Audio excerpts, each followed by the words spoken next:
Hey, hey. Welcome, everybody. This is GSG Showcase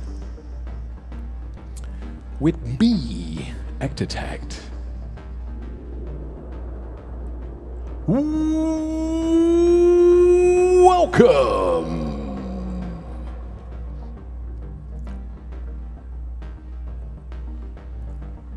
I should make a redeem for that or something, maybe later. Okay, guys, in this stream, I'm gonna pretend you guys don't know me and never seen me and never heard of me and don't know what it is, what I do. So I'm just gonna start with the very beginning. Who the hell I think I am, and where did I come from, and well, just let's get started, shall we? I had to write all this down because I don't really know. My name is Actitect. I'm from the Netherlands. I'm actually from the Hague area, but I moved around the Netherlands a lot. I moved to Eindhoven, lived in Utrecht, Amsterdam, and currently I live in Haarlem. But now my studio is in Amsterdam, and it's in a basement of an industrial building that's used as a creative breeding ground. And there are a lot of artists in this building, all kinds of artists, designers, architects. But the technical basement area is what you guys are in now. So this is not my home, but in a way it is, of course.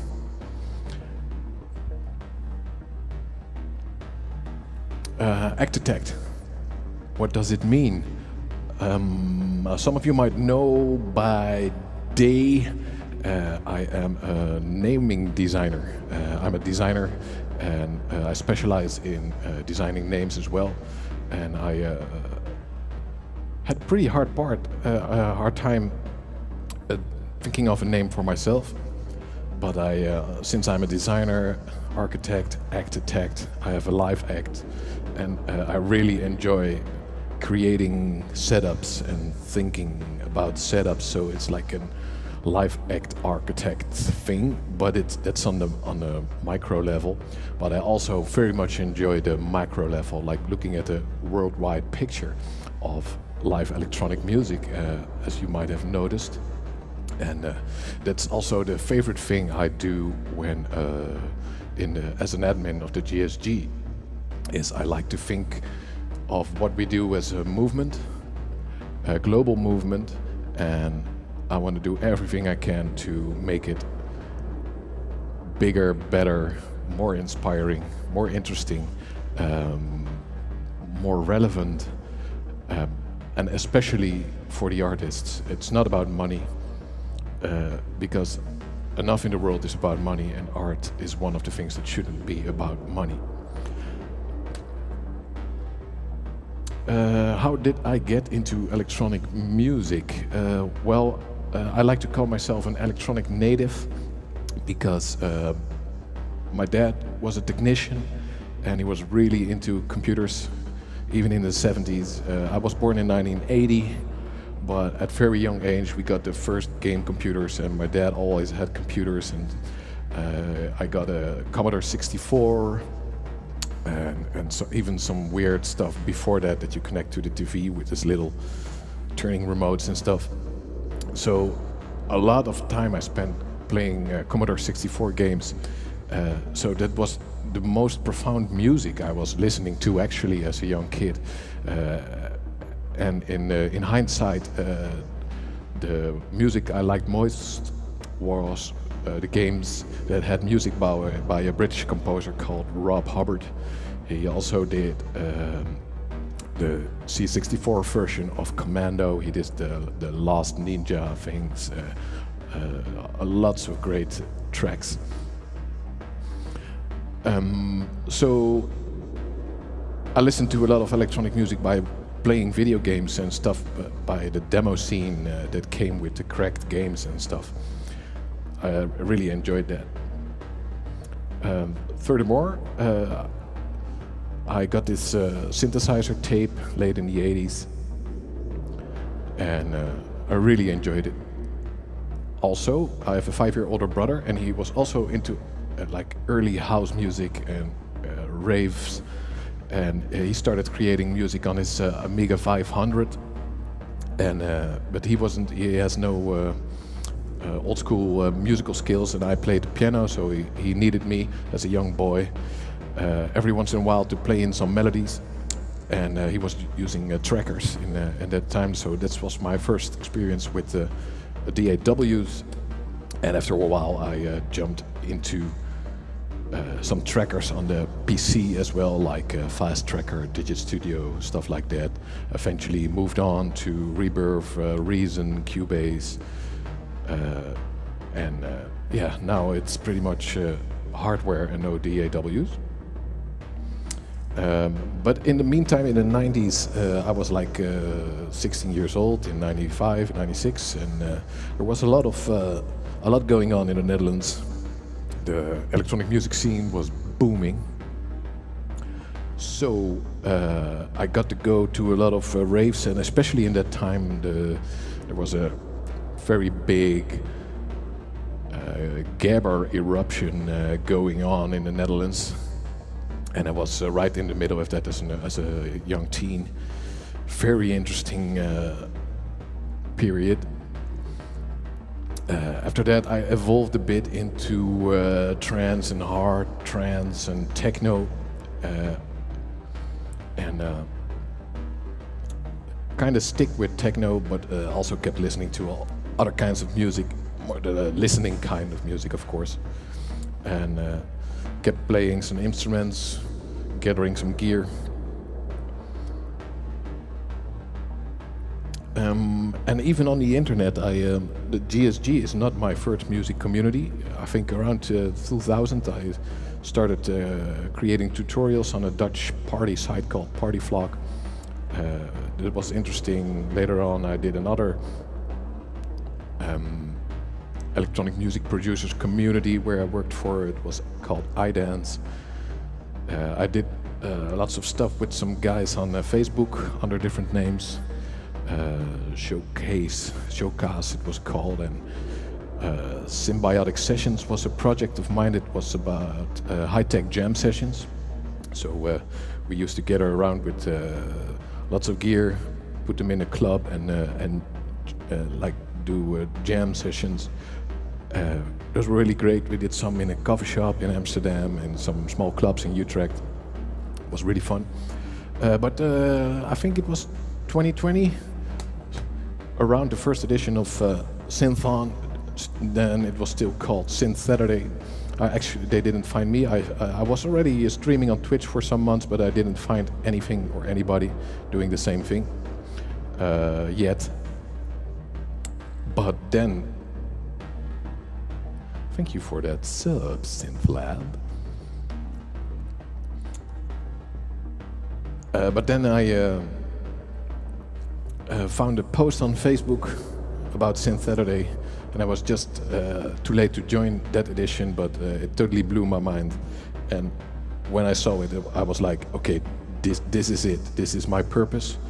I already had, all my life I had this kind of purpose, like a feeling that I should do something with this and not just perform myself, but also make it in a way bigger. Because in the 90s, in the electronic music scene, there were actually quite some live PA artists going, like guys like Speedy J, Steve Rachmat, Secret Cinema. They were all doing acts with live gear on stage, and they were blowing me away. You know, it sounded better than DJs. It was more interesting to look at, and so I thought, well, this is going to be the next big thing pretty soon, and those DJs will be, well, less important in like 2-3 years. But the little did I know, I was so wrong. The DJ thing still had to start, the big DJ thing. And but I don't want to talk about that a lot more. But I've got a feeling we are in like a second coming of live electronic music, and what we do is I think a big part of it. Okay, I've got 10 minutes in. I also want to do a rundown of the setup, so I'm not going to tell a lot more about myself. So that was the history. Let's now go to the present.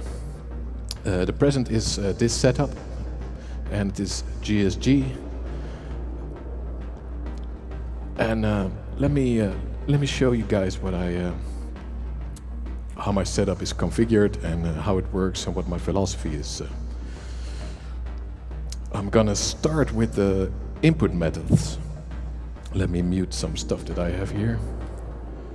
Bum, bum. Input methods. Yeah, I think that's the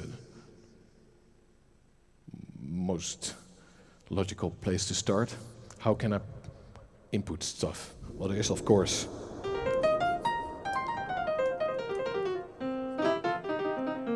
the big 88 key Nord Stage keyboard right here, center point, and it's just playing in a big keyboard like this and being able to play synths with it that's for me the center point. I really like to play stuff live and channel the vibe into my fingers, into the instruments, and that's just something you cannot sequence.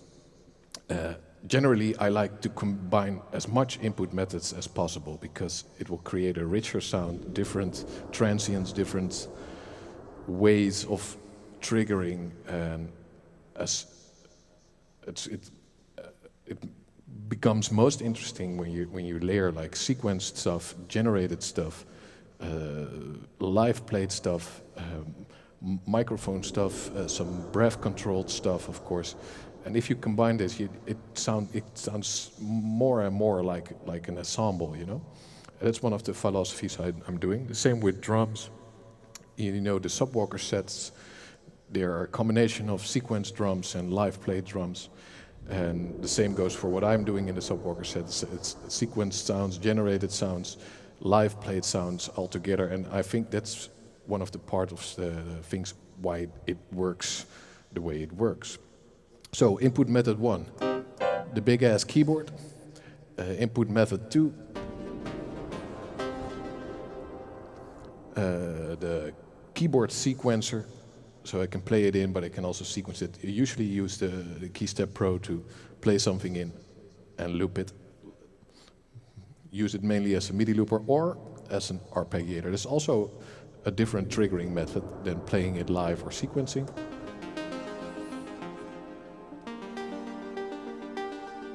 That also, I tried not to put 2 arpeggios in one jam, you know. That's one layer should be an arpeggiator and another one should be live played, or another one should be sequenced. So that's also one thing. Let's see, is the camera, is it here? Okay, let's go. Let's switch it a little bit more to the setup. And I have a pad controller. There's also a different input method, finger drumming.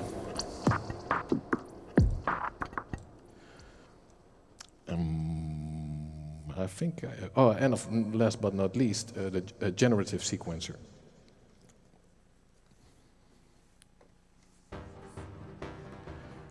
The fun thing about a generative sequencer is that it is almost as if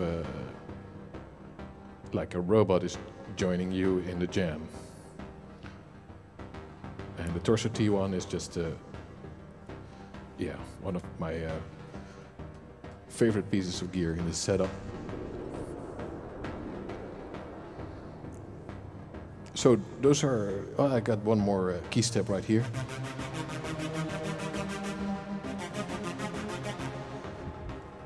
That I can use to do some live played MIDI looping or arpeggiators. 15 minutes, okay.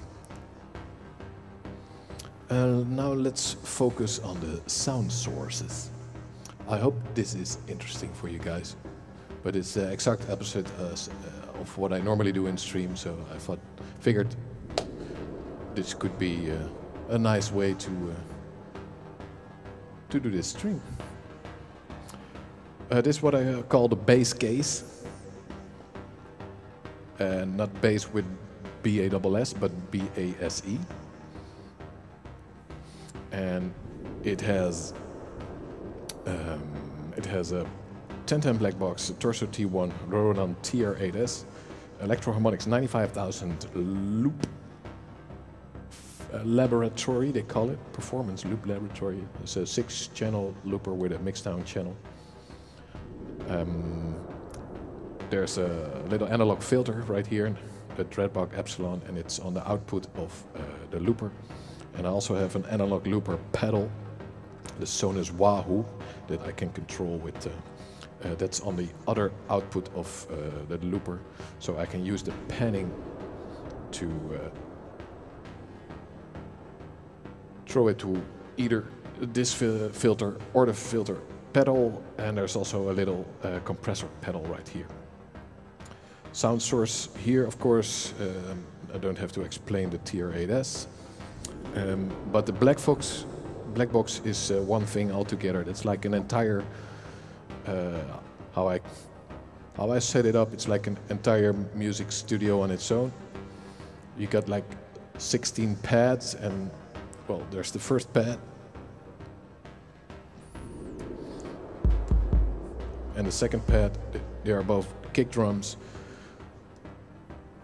One kick drum with some nice attack. Sorry about that. And the other one for the tail that is ducked by the other kick drum to create that little whoop whoop whoop effect. There's a hi-hat. And the fun thing about the black box is you can like connect the kits to a folder. So there's now this hi-hat, but it's connected to a hi-hat folder with hundreds of hi-hats. So it's really easy to just change the hi-hat by turning the knob, and the same goes for the snare. So same goes for the kick drums.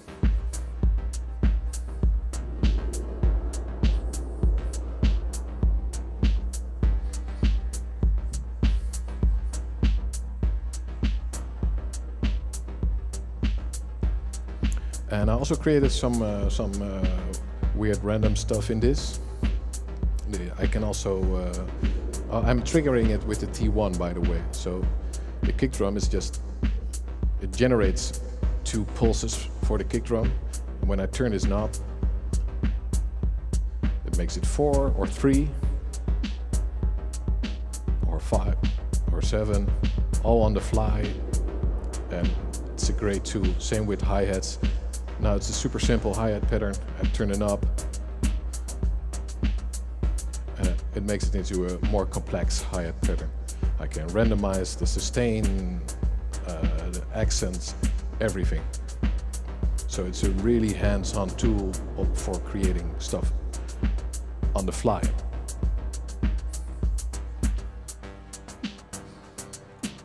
I got I got a kit dedicated to bass sounds, one to stabs, one for poly stuff, and one for piano-like stuff. And there's another thing I created. I created like 250 folders of random sounds. They're not entirely random. They're all some sort of percussion.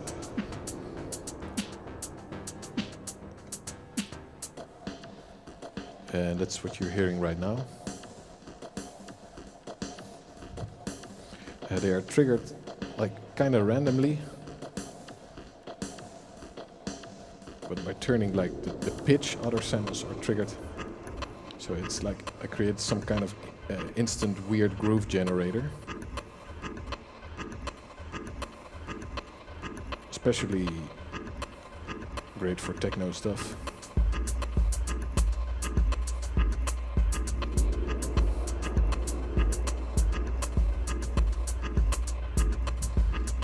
Only 10 more minutes, I gotta hurry up if I want to cover the entire setup.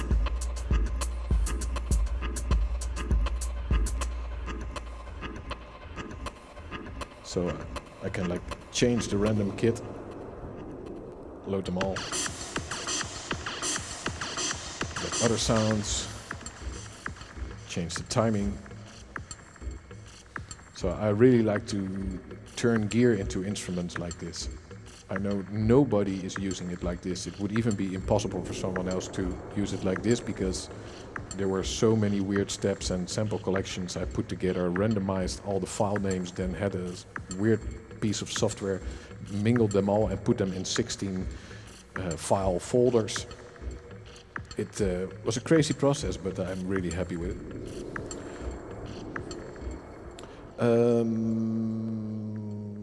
So far, 1010 Black Box, the sampler.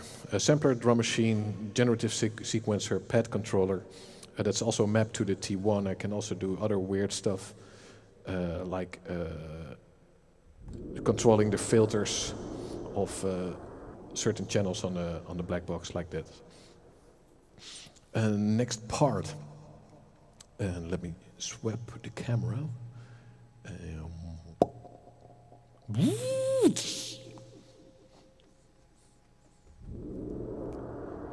Yeah, I just pick it up. That's what I like to do. Just turn the knob, load a random folder, and the samples were picked in such a way and all tuned as much as they could to all to the same key. So they're all in C, but I can pitch the entire kit in the black box, so I can pitch the random sounds as well. So in this case, actually just analog synthesizers, but all different kinds. I can control them, of course, by using the Keystep Pro that's built in this case. By the way, all the stuff I own is built into cases. The 88, the bass case, the synth case, all the other cases. So if I have to, I can pack it up and put it in a car and perform somewhere, but I rather not. Only 5 more minutes. Okay, I gotta hurry up.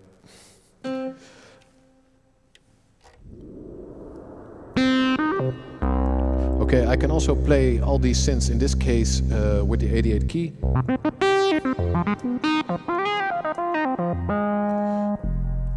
You're now hearing the Formona Mono Lancet. Really happy with it. Super basic but great sounding analog monosynth. It's one knob per function. AV Haven showed it as well. It's excellent.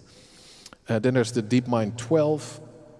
I mainly use it for all kinds of sounds, but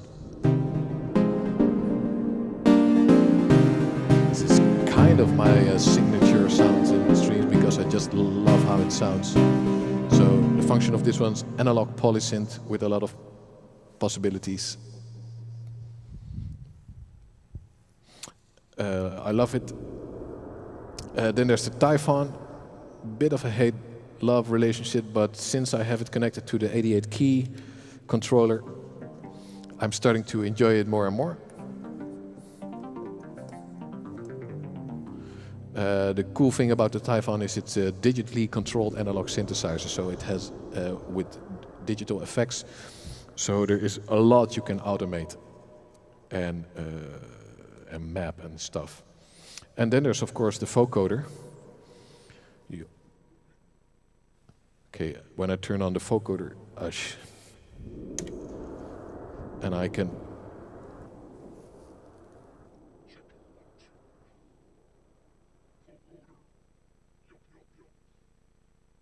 Hello everybody, you know the vocoder.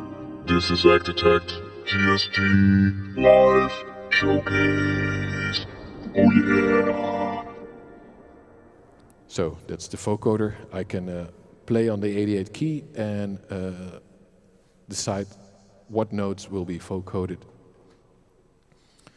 So that's the analog synth part. There's a little more right here. Let's see if we can get that on camera. It's in the corner right there. Yes. There's an old keystep. There's a Nord Rack 2 that actually belonged to my brother. I think he bought it somewhere in the 90s. Still a pretty good synth. 4 voices. It's a digital synth, but it sounds great, especially with some reverb and other modern effects on it. And it's pretty straightforward and really powerful because it's super polyphonic. Let's see if I can get some sound out of it. Can do this kind of stuff, almost FM-like. Actually, it's some frequency modulation going on.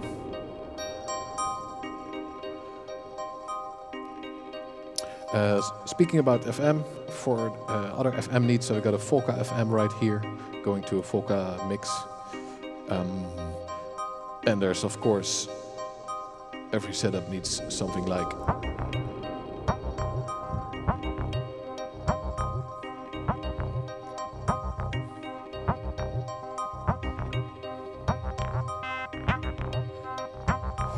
And there is the Korg monologue. And let's generate something into it. Monologue, pretty good for nasty sounding, raw sounding analog synths.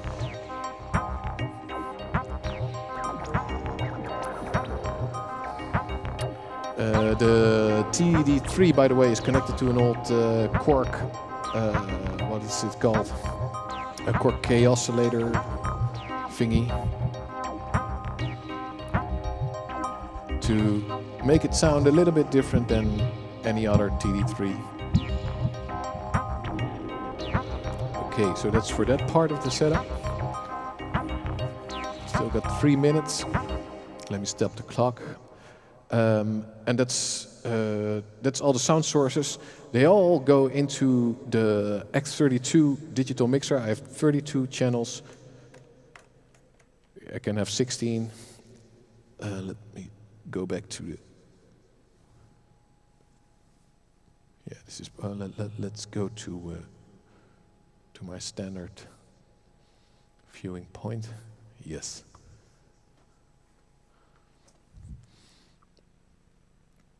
So this all goes into the X32 digital mixer command station. I can do ducking, sidechaining, effects, anything really.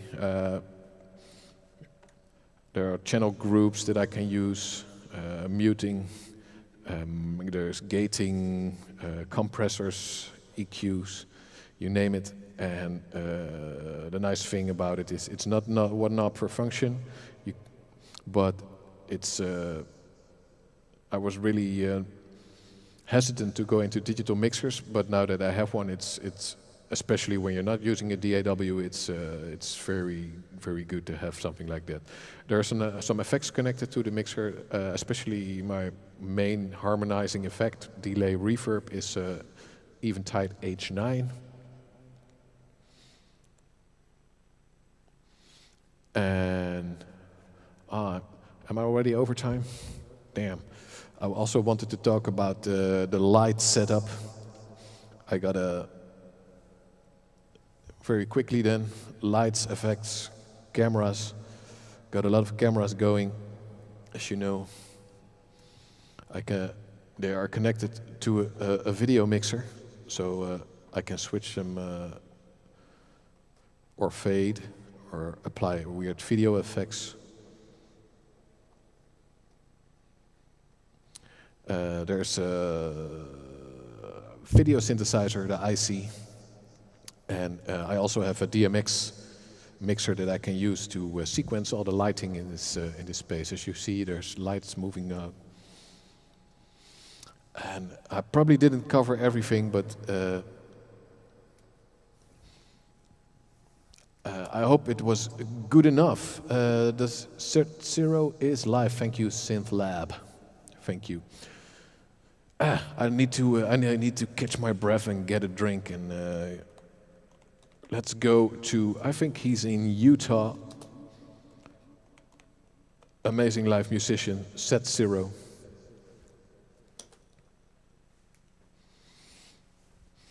So thank you, everybody. I hope you enjoyed this rundown of the setup. I probably forgot a lot, but I tried to make it as structured as possible. There are some sub mixers there and an SD16 stage box for the secondary 16 channels for the mixer, but that's not really important.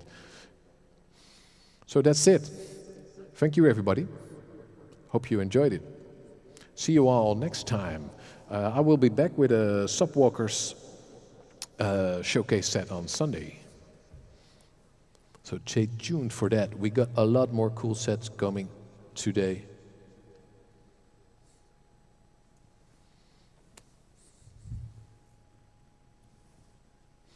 Cheers, everybody.